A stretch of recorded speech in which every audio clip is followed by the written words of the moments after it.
Bonjour à tous, bonjour à toutes, vous êtes sur la chaîne 4/7e art, c'est Xavier et aujourd'hui je suis là pour vous parler du grand film qui sort ce 28 juin 2024, du film qui avait été présenté au Festival de Cannes en hors compétition, un film d'aventure, une œuvre d'Alexandre Dumas. Est-ce que vraiment je dois vous citer son nom?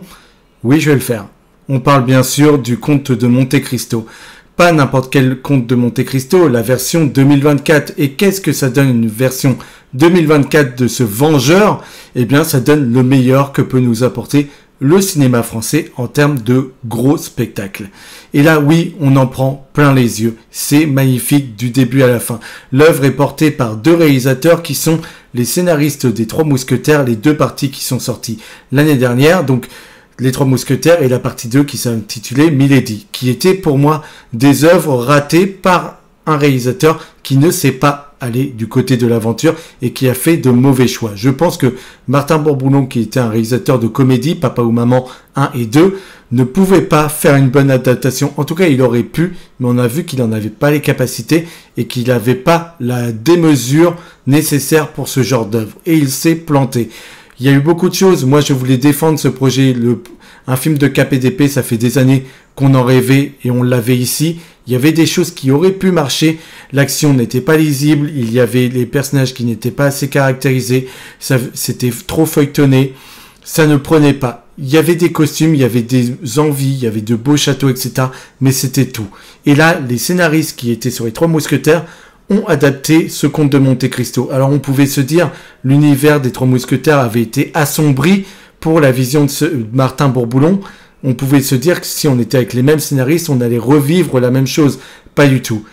Alexandre de la Patelière et Mathieu Delaporte sont très intelligents et ont fait une œuvre brillante. Ici, on a de la couleur, on a des envolées et on respecte l'œuvre de Dumas. J'ai vraiment l'impression avec ce film, et c'est vraiment un compliment, que Alexandre Dumas, on serait dans la tête d'Alexandre Dumas et qu'on verrait les images que lui avait imaginées de son film. Pour moi, cette version-là, c'est une version brillante en tout point de vue. Et on a Pierre Ninet qui incarne ce comte, ce Edmond Dantès, ce vengeur masqué, et un acteur aussi jeune. J'avais peur que pour lui, les épaules ne soient pas assez fortes.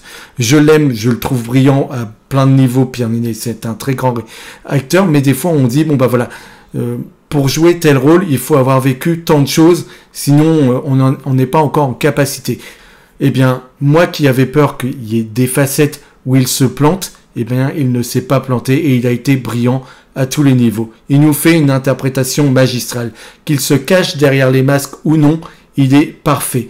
Et c'est très compliqué puisqu'on le voit beaucoup se grimer. C'était dans le roman et c'est vraiment l'adaptation qui le respecte le plus. Le conte ne fait que se déguiser pour obtenir des vérités et se venger. Et ici, c'est clairement ça. Et on voit un personnage qui devient totalement schizophrène, qui rentre dans vraiment sa vengeance et qui devient le mal absolu par la suite. Mais il est accompagné d'un casting qui est totalement brillant. On a en antagoniste, on a Bastien Bouillot, que vous avez vu dans La Nuit du 12, vous avez Laurent Lafitte qui était dans Papa ou Maman 1 et 2, ou encore Au revoir là-haut de Albert Dupontel, et puis vous avez un autre acteur qui est Patrick Mille, et Patrick Mille, j'ai pas de film en tête, même si je trouve cet acteur totalement brillant. Et les trois acteurs composent des antagonistes totalement différents, ont une manière de les amener totalement différente, mais les trois ensemble, c'est un régal absolu. Et le phrasé, la langue d'Alexandre Dumas, c'est juste magnifique à voir. Le texte, ça fait vraiment tout. Et là, c'est magnifique. C'est porté par des acteurs de théâtre. C'est ce que voulaient les réalisateurs pour qu'ils puissent s'immerger dans une langue ancienne et qu'ils puissent l'amener à aujourd'hui, en 2024. Et c'est vrai que ça marche. Les dialogues font du bien. C'est intelligent, c'est percutant, c'est bien réalisé puisque les plans, il y a des envolées, des moments de grue. Alors le début, j'avoue que pour le début du film, on a beaucoup de moments qui vont très très vite, mais vraiment très vite. Pourquoi? Parce qu'il y a 1400 pages dans le roman et que ici on a 3 heures de film. Alors 3 heures de film, c'est beaucoup, mais pour 1400 pages, ça demande vraiment à faire un énorme travail quand même. Donc le début, avant d'arriver en prison, il faut accélérer parce que là où ils veulent aller, c'est au niveau de la vengeance et comment va s'installer cette vengeance, etc. Là-dessus, ils vont prendre le temps. Mais avant qu'il ne se venge et avant qu'il ne soit trahi, là on va aller un peu plus vite sur les éléments, notamment une scène de mariage que j'aurais voulu voir beaucoup plus en détail, puisque je la trouvais très belle, et là je trouverais vraiment que les scènes, j'avais peur qu'on nous mette des scènes qui n'aient pas le temps de vivre pour elles-mêmes et qu'on passe tout de suite à autre chose. Alors qu'on parle de la photographie en lumière naturelle, ça c'est ce qu'on fait souvent, presque tout le temps, sur les films qui sont amenés d'une certaine époque. Voilà, on va nous montrer des films en lumière naturelle pour que ça fasse le plus réaliste possible. Donc là c'est maîtrisé, c'est bien amené, mais comme je vous disais, les envolées, les moments où on a des moments de grue et toute la réalisation de ces deux types, c'est vraiment un super travail qu'ils ont fait. Donc là, j'avoue que entre les comédiens, entre le casting démentiel, entre la réalisation, la photographie qui est top, l'œuvre de Dumas qui est très inspirée, qui est très bien amenée, qui est très bien narrée dans ce film, en 3 heures, c'était le parti pris le plus risqué. 1400 pages à résumer en 3 heures, ça pouvait être un défaut comme une qualité. Ici, je dirais que c'est les deux. Je dirais que les 1400 pages font que le début freine, mais je dirais que les 1400 pages, moi qui n'ai pas lu le livre et qui imagine ce que peut être l'œuvre Dumas, et je vais m'empresser maintenant que j'ai vu le film de lire le roman, je voulais le faire, mais là j'avais trop peu de temps pour 1400 pages, et j'imagine, c'est dans mon esprit, j'imagine avec le travail qu'ils ont fait dans les costumes, dans les décors, j'imagine qu'avec 42 millions de dollars, déjà on les voit, c'est clair et net, on voit le pognon qui a été mis et le parti pris artistique. On voit que c'est un film qui a été fait pour les spectateurs. C'est pas de l'argent volé. On voit 70 millions pour Astérix et Obélix, par exemple, il y avait du vol parce qu'on les voyait pas. Ici, l'argent, on le voit clairement à tous les endroits. La photo, les costumes, les acteurs, la réelle, on voit que c'est une œuvre cinématographique, tout simplement. Et je pèse mes mots quand je parle de ça, c'est vraiment que je trouve que le travail est brillant. On a une musique aussi. La musique, je ne sais pas qui l'a composée, je vais vous mettre son nom tout de suite, mais la musique, à chaque fois, elle permettait justement ces envolées. On demande à ce personnage qui va se venger d'avoir des moments où vraiment on est prêt avec lui dans l'émotion. Et la musique, elle est saisissante à chaque fois qu'elle a été là.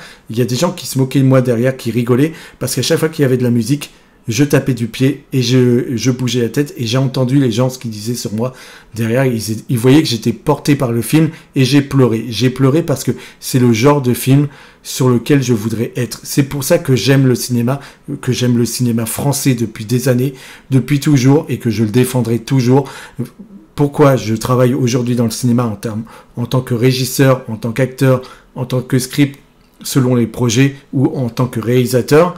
Eh bien, tout simplement parce que ce genre de projet me fait rêver.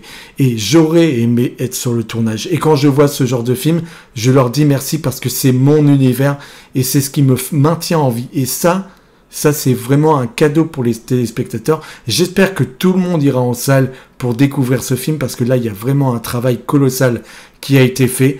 Ça pouvait être un projet hyper casse-gueule de faire ce film puisque 1400 pages et de le phraser et avoir des acteurs qui les incarnent correctement, tout ça, on peut avoir une partie qui déraille et le tout merde. Ici, ils ont parfaitement maîtrisé tout ce qu'ils amenaient et leur projet est juste magnifique de bout en bout.